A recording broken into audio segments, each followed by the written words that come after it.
look, Kyle Shanahan, there's not a single team in football that has a perfect offensive afternoon every single game throughout a season. Maybe the Kansas City Chiefs a couple of years ago came about as close to happening as it's been seen. But you know what Kyle Shanahan is also responsible for? The one thing that no one wants to bring up and talk about almost consistently is the fact that he is very much in charge of that defense, and as the general manager has loaded it to be one of the most year in, year out, season in, season out, week in, week out, consistent entities in the NFL. Kyle Shanahan is so much more than just the offense that you might be criticizing, the quarterback situation that seems to never find itself totally settled once and for all. And it really is like a bit much. His overall record means he's a winner. He's 52-46, which is, he's winning 53% of his games. If you subtract the first two seasons, and again, if you're going to sit around and criticize Kyle Shanahan for what you don't like, you must take in the full picture and agree that he was handed a big old cup of nothing as he walked in the door, right? That was an awful team. And within 2 seasons, he had basically flipped the entirety of the roster. So if you want to subtract the first 2 seasons from Kyle Shanahan's actual total, here's what he's been since subtracting the first 2 seasons. He's 42-24. That's winning 64% of your games. Folks, if you're winning 64% of your games in the NFL, you know what you're doing, and anyone trying to make the argument that you don't know what you're doing doesn't know what they're talking about. This is a guy who's been to a Super Bowl with Jimmy Garoppolo. This is a guy who has been to the NFC title game with Mr. Irrelevant looking really good as his quarterback. This is a team that is in the NFC title game an awful lot.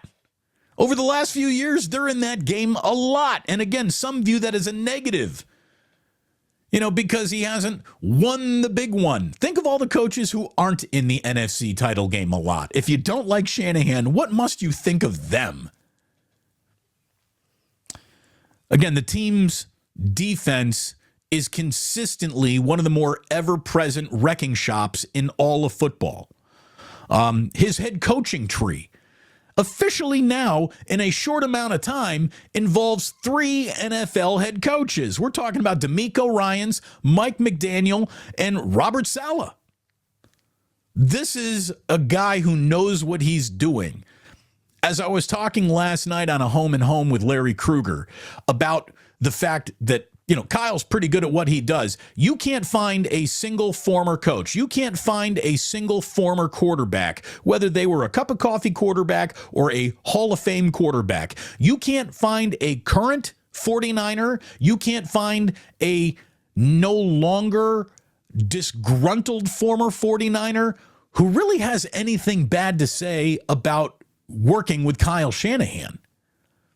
This whole, he's the problem narrative is officially one of the dumber things going on around the NFL. Serving as this team's general manager, the roster is absurdly talented.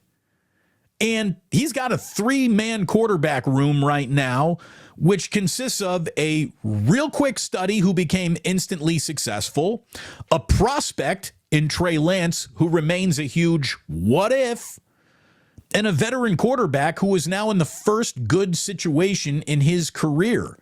Can we let some things play out before we declare anything necessarily alive or dead?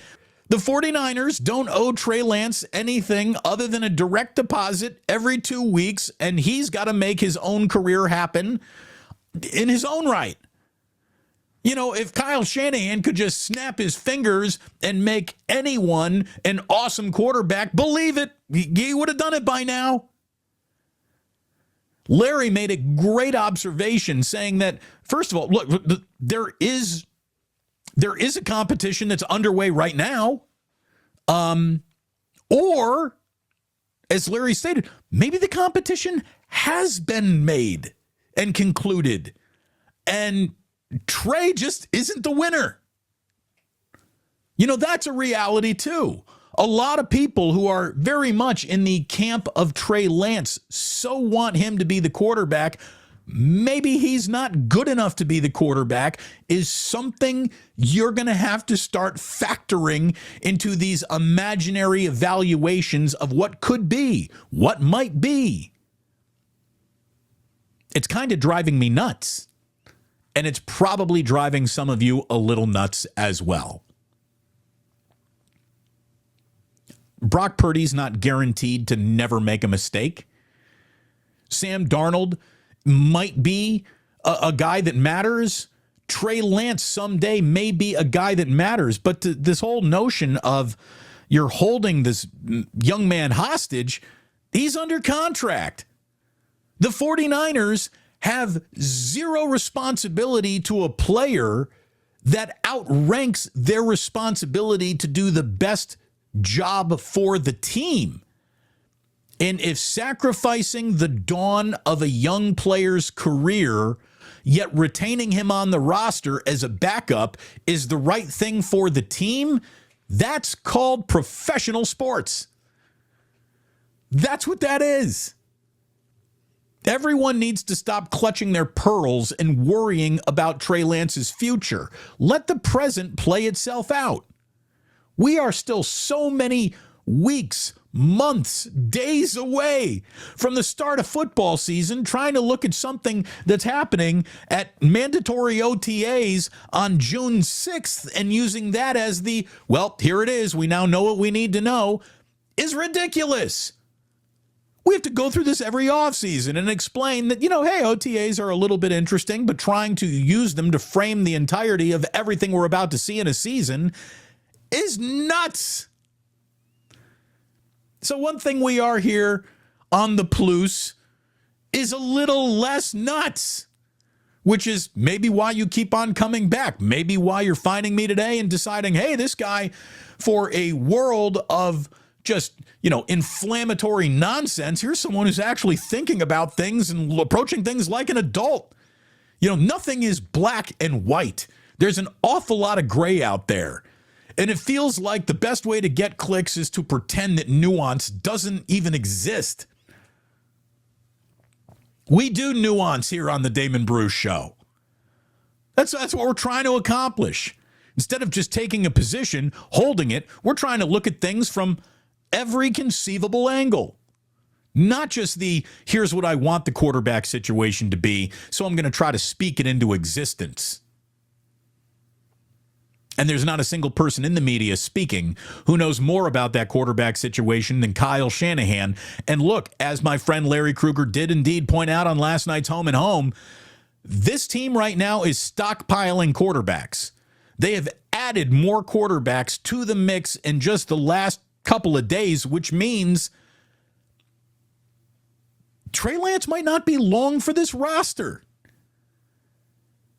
You know what the Niners owe it to themselves to do is to have Trey Lance on this roster, possibly wait for the preseason quarterbacking injury that always happens, and then trade him, or Sam Darnold, or whomever.